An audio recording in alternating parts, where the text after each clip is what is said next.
A Malayali's fascination for the Middle East, or Gulf as we call it, is never ending. Just like a lot of Malayalis who boast themselves of having somebody in the Gulf or having lived in the Gulf, I am also guilty of being one of those guys. Good morning, fellow Toastmasters and guests. I am Nikhil Vinay, and I was born in this little town in Kerala on 13th March 1991. Just after kicking off my schooling in Kerala, my life moved to this beautiful country in the Middle East called Oman. Starting from my primary school until my 12th standard, I spent half my life in this beautiful country.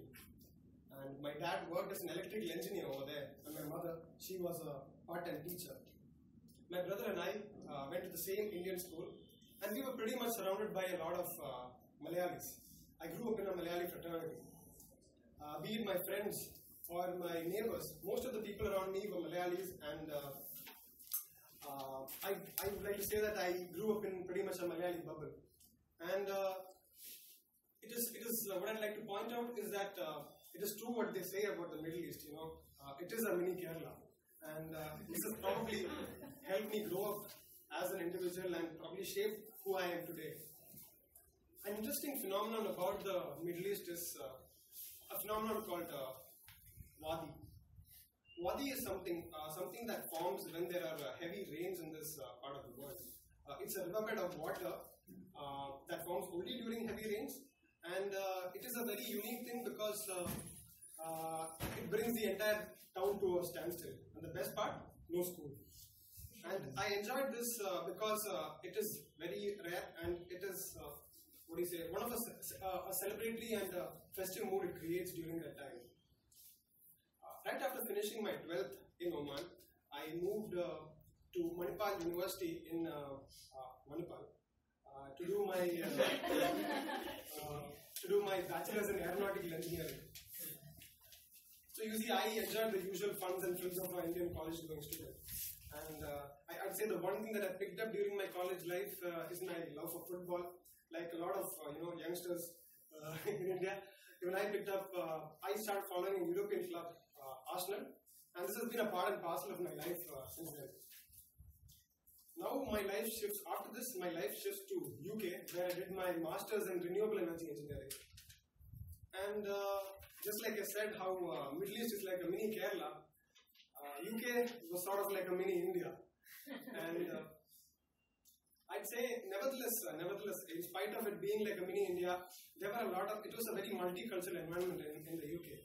And I happened to get a chance to interact with people from different cultures and countries. There were Nigerians, there were Italians, Spanish, Polish, Lithuanians. So you see all sorts of people. And this has helped me grow as an individual in the sense that it was instrumental in removing the shyness factor out of me.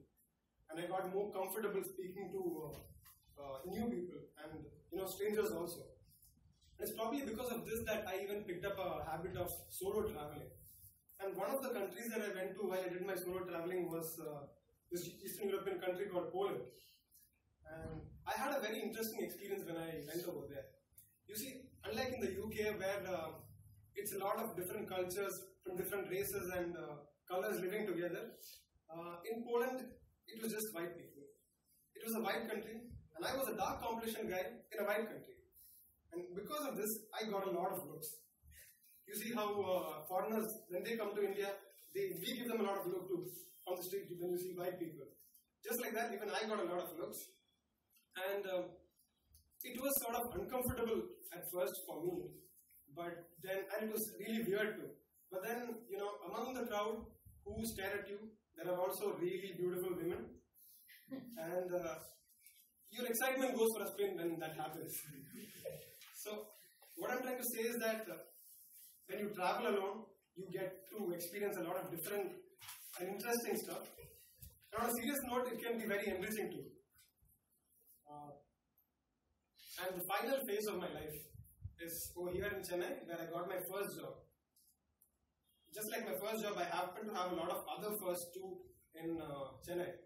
My first relationship, my first encounter with the flood, my first time being in the middle of a cyclone Varda, my first Jallikattu experience. That's a lot of experience in just 2 years, And now my first time being part of a public speaking club at Toastmasters.